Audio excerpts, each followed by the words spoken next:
जय श्री कृष्ण। द्वितीय स्कंद 10वां अध्याय। भागवत के 10 लक्षण। श्री सुखदेव जी कहते हैं, परीक्षित, भागवत पुराण में सर्ग विसर्ग स्थान पोषण, इस मनवंतर, ईशानुकथा, निरोध, मुक्ति और आश्रय, इन उति 10 विषयों का वर्णन है। इनमें जो 10वां आश्रय तत्व है,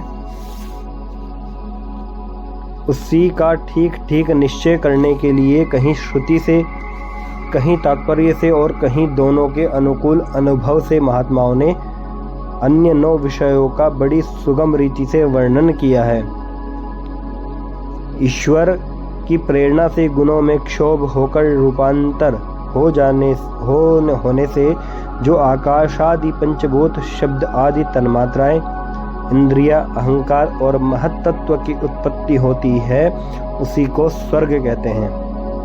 उस विराट पुरुष से उत्पन्न ब्रह्मा जी के द्वारा जो विभिन्न चराचर सृष्टियों का निर्माण होता है, उसी का नाम विसर्ग है। प्रतिपद नाश की ओर बढ़ने वाली सृष्टि को एक मर्यादा में स्थिर रखने से भगवान विष्णु की जो श्रेष्ठता सिद्ध होती है, उसी का नाम स्थान है। अपने द्वारा सुरक्षित सृष्टि में भक्तों के ऊपर उनकी जो कृपा होती है, उसका नाम पोषण है।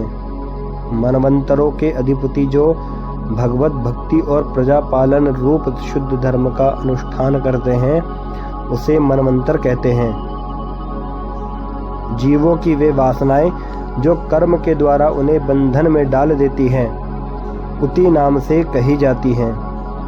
भगवान के विभिन्न अवतारों के और उनके प्रेमी भक्तों की विविध आख्यानों से युक्त गाथाएं ईश कथा हैं। जब भगवान योग निद्रा स्वीकार करके शयन करते हैं, तब इस जीव का अपनी उपाधियों के साथ उनमें लीन हो जाना निरोध है। अज्ञान कल्पित कर्तृत्व, भोक्तृत्व आदि अनात्म भाव का परित्याग करके अपने वास्तविक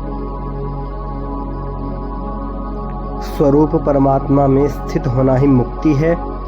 परीक्षित, इस चराचर जगत की उत्पत्ति और प्रलय जिस तत्व से प्रकाशित होते हैं, वह परम ब्रह्म ही आश्रय है।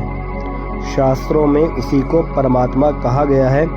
जो नेत्र आदि इंद्रियों का अभिमानी दृष्टा जीव है, वही इंद्रियों के अधिष्ठात्र देवता सूर्य आदि के रूप में भी है, और जो नेत्र गोलक आदि से युक्त दृश्य देह है, वही उन दोनों को अलग अलग करता है।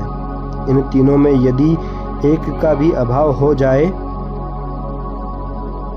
तो दूसरे 2 की उपलब्धि नहीं हो सकती। अतः इन तीनों को जानता है, वह परमात्मा ही सबका अधिष्ठान आश्रय तत्व है। उसका आश्रय वह स्वयं ही है, दूसरा कोई नहीं। जब पूर्वोक्त विराट पुरुष ब्रह्मांड को फोड़कर निकला, तब वह अपने रहने का स्थान ढूंढने लगा, और स्थान की इच्छा से उस शुद्ध संकल्प पुरुष ने अत्यंत पवित्र जल की सृष्टि की। विराट पुरुष रूप नर से उत्पन्न होने के कारण ही जल का नाम नार पड़ा, और उस अपने उत्पन्न किए हुए नार में वह पुरुष 1000 वर्षों तक रहा, इसीलिए उसका नाम नारायण हुआ। उन नारायण भगवान की कृपा से ही द्रव्य, कर्म, काल, स्वभाव और जीव आदि की सत्ता है। उनके उपेक्षा कर देने पर और किसी का अस्तित्व नहीं रहता। उन अद्वितीय भगवान नारायण ने योग निद्रा से जग कर अनेक होने की इच्छा की। तब अपनी माया से उन्होंने अखिल ब्रह्मांड के बीज स्वरूप अपने स्वर्णमय वीर्य को 3 भागों में विभक्त कर दिया। अधिदेव, अध्यात्म और अधिभूत। परीक्षित, विराट रूप का एक ही वीर्य 3 भागों में कैसे विभक्त हुआ, सो सुनो। विराट पुरुष के हिलने डोलने पर उनके शरीर में रहने वाले आकाश से इंद्रिय बल, मनोबल और शरीर बल की उत्पत्ति हुई। उनसे इन सब का राजा प्राण उत्पन्न हुआ। जैसे सेवक अपने स्वामी राजा के पीछे पीछे चलते हैं, वैसे ही सबके शरीरों में प्राण के प्रबल रहने पर ही सारी इंद्रियां प्रबल रहती है, और जब वह सुस्त पड़ जाता है तब सारी इंद्रियां भी सुस्त हो जाती है। जब प्राण जोर से आने जाने लगा तब विराट पुरुष को भूख प्यास का अनुभव हुआ। खाने पीने की इच्छा करते ही सबसे पहले उनके शरीर में मुख प्रकट हुआ। मुख से तालु और तालु से रसनेन्द्रिय प्रकट हुई। इसके बाद अनेकों प्रकार के रस उत्पन्न हुए, जिन्हें रसना ग्रहण करती हैं। जब उनकी इच्छा बोलने की हुई तब वाक इंद्रिय, उसके अधिष्ठात्र देवता अग्नि और उनका विषय बोलना, ये तीनों प्रकट हुए। इसके बाद बहुत दिनों तक उस जल में ही वे रुके रहे। श्वास के वेग से नासिका छिद्र प्रकट हो गए। जब उन्हें सूंघने की इच्छा हुई तब उनकी नाक घ्राणेन्द्रिय आकर बैठ गई, और उसके देवता गंध को फैलाने वाले वायुदेव प्रकट हुए। पहले उनके शरीर में प्रकाश नहीं था, फिर जब उन्हें अपने को तथा दूसरी वस्तुओं को देखने की इच्छा हुई तब नेत्रों के छिद्र, उनका अधिष्ठात्र सूर्य और नेत्रेंद्रिय प्रकट हो गए। इन्हीं से रूप का ग्रहण होने लगा। जब वेद रूप ऋषि विराट पुरुष को स्तुतियों के द्वारा जगाने लगे तब उन्हें सुनने की इच्छा हुई। उसी समय कान, उनकी अधिष्ठात्र देवता, दिशाएं और श्रोत्रेंद्रिय प्रकट हुई। इसी से शब्द सुनाई पड़ता है। जब उन्होंने वस्तुओं की कोमलता, कठिनता, हल्कापन, भारीपन, उष्णता और शीतलता आदि जाननी चाहिए तब उनके शरीर में चर्म प्रकट हुआ। पृथ्वी में से जैसे वृक्ष निकल आते हैं उसी प्रकार उस चर्म में रोए पैदा हुए, और उसके भीतर बाहर रहने वाला वायु भी प्रकट हो गया। स्पर्श ग्रहण करने वाली त्वचा इंद्रिय भी साथ ही साथ शरीर में चारों ओर लिपट गई, और उससे उन्हें स्पर्श का अनुभव होने लगा। जब उन्हें अनेकों प्रकार के कर्म करने की इच्छा हुई तब उनके हाथ उग आए। उन हाथों में ग्रहण करने की शक्ति, हस्तेंद्रिय तथा उनके अधिदेवता इंद्र प्रकट हुए, और दोनों के आश्रय से होने वाला ग्रहण रूप कर्म भी प्रकट हो गया। जब उन्हें अभिष्ट स्थान पर जाने की इच्छा हुई तब उनके शरीर में पैर उग आए। चरणों के साथ ही चरण इंद्रिय के अधिष्ठाता रूप में वहां स्वयं यज्ञ पुरुष भगवान विष्णु स्थित हो गए, और उन्हीं में चलना रूप कर्म प्रकट हुआ। मनुष्य इसी चरण इंद्रिय से चलकर यज्ञ सामग्री एकत्र करते हैं। संतान, रति और स्वर्ग भोग की कामना होने पर विराट पुरुष के शरीर में लिंग की उत्पत्ति हुई। उसमें उपस्थेंद्रिय और प्रजापति देवता तथा इन दोनों के आश्रय रहने वाले काम सुख का आविर्भाव हुआ। जब उन्हें मल त्याग की इच्छा हुई तब गुदद्वार प्रकट हुआ। तत्पश्चात उसमें पायु, इंद्रिय और मित्र देवता उत्पन्न हुए। इन्हीं दोनों के द्वारा मल त्याग की क्रिया संपन्न होती है। अपान मार्ग द्वारा एक शरीर से दूसरे शरीर में जाने की इच्छा होने पर नाभि द्वार प्रकट हुआ। उससे अपान और मृत्यु देवता प्रकट हुए। इन दोनों के आश्रय से ही प्राण और अपान का विछोह यानी मृत्यु होती है। जब विराट पुरुष को अन्न जल ग्रहण करने की इच्छा हुई तब कोख, आंते और नाड़ियां उत्पन्न हुई। साथ ही कुक्षी के देवता समुद्र, नाड़ियों के देवता नदियां एवं तुष्टि और पुष्टि, ये दोनों उनके आश्रित विषय उत्पन्न हुए। जब उन्होंने अपनी माया पर विचार करना चाहा तब हृदय की उत्पत्ति हुई। उससे मन रूप इंद्रिय और मन से उसका देवता चंद्रमा तथा विषय कामना और संकल्प प्रकट हुए। विराट पुरुष के शरीर में पृथ्वी, जल और तेज से 7 धातुएं प्रकट हुई। त्वचा, चर्म, मांस, रुधिर, मेद, मज्जा और अस्थि, इसी प्रकार आकाश, जल और वायु से प्राणों की उत्पत्ति हुई। श्रोत्रादि सब इंद्रियां शब्दादि विषयों को ग्रहण करने वाली हैं।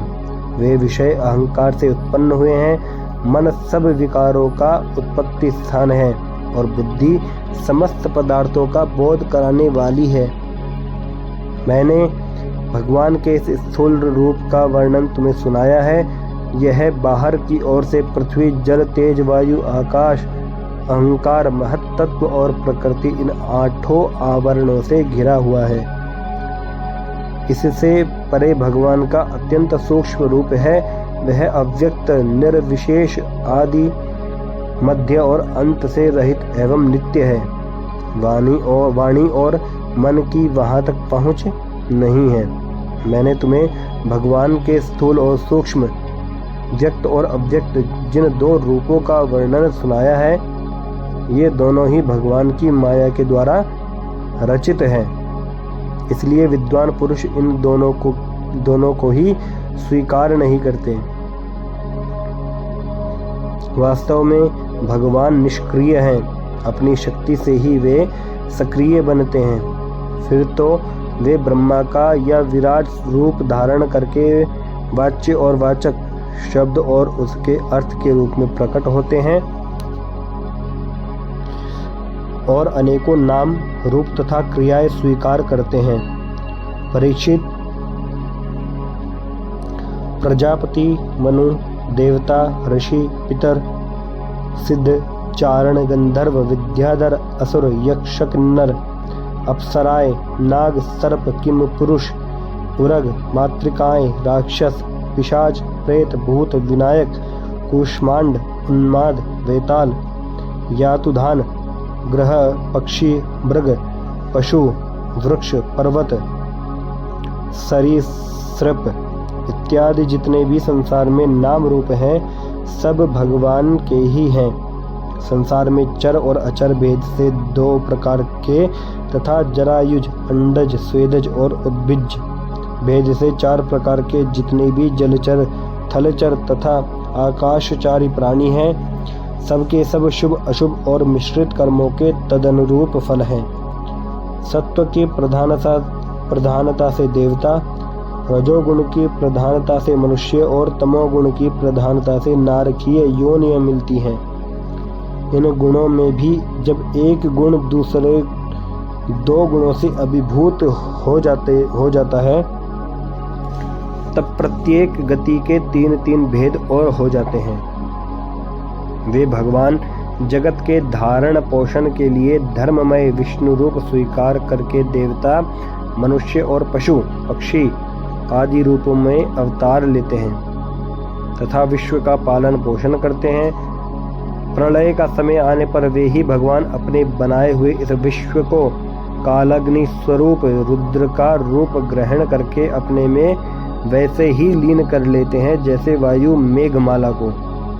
परीक्षित, महात्माओं ने अचिंत्यैश्वर्य भगवान का इसी प्रकार वर्णन किया है, परंतु तत्वज्ञानी पुरुषों को केवल इस सृष्टि, पालन और प्रलय करने वाले रूप में ही उनका दर्शन नहीं करना चाहिए, क्योंकि वे तो इससे परे भी हैं। सृष्टि की रचना आदि कर्मों का निरूपण करके पूर्ण परमात्मा से कर्म या कर्तापन का संबंध नहीं जोड़ा गया है।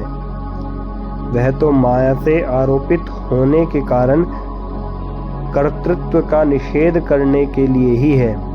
यह मैंने ब्रह्मा जी के महाकल्प का अवान्तर कल्पों के साथ वर्णन किया है। सब कल्पों में सृष्टि क्रम एक सा ही है। अंतर है तो केवल इतना ही कि महाकल्प के प्रारंभ में प्रकृति से क्रमशः महत्तत्वादि की उत्पत्ति होती है और कल्पों के प्रारंभ में प्राकृत सृष्टि तो ज्यों की त्यों रहती ही है। चराचर प्राणियों की वैकृत सृष्टि नवीन रूप से होती है। परीक्षित, काल का परिमाण, कल्प और उसके अंतर्गत मनवंतरों का वर्णन आगे चलकर करेंगे। अब तुम पाद्मकल्प का सवर्ण सावधान होकर सुनो। पाद्मकल्प का वर्णन सावधान होकर सुनो। शौनक जी ने पूछा, सूत जी, आपने हम लोगों से कहा था कि भगवान के परम भक्त विदुर जी ने अपने अति दुस्त्यज कुटुंबियों को भी छोड़कर पृथ्वी के विभिन्न तीर्थों में विचरण किया था। उस यात्रा में मैत्रेय ऋषि के साथ आध्यात्म के संबंध में उनकी बातचीत कहाँ हुई थी तथा मैत्रेय जी ने उनके प्रश्न करने पर किस तत्व का उपदेश किया? सूत जी, आपका स्वभाव बड़ा सौम्य है। आप विदुर जी का वह चरित्र हमें सुनाइए। उन्होंने अपने भाई बंधुओं को क्यों छोड़ा और फिर उनके पास क्यों लौट आए? सूत जी ने कहा, शौनकादि ऋषियों, राजा परीक्षित ने भी यही बात पूछी थी। उनके प्रश्नों के उत्तर में श्री सुखदेव जी महाराज ने जो कुछ कहा था वही मैं आप लोगों से कहता हूँ। सावधान होकर सुनिए। द्वितीय स्कंद 10वां अध्याय समाप्त। साथ ही द्वितीय स्कंद भी संपूर्ण हो गया। जय जय श्री राधे श्याम।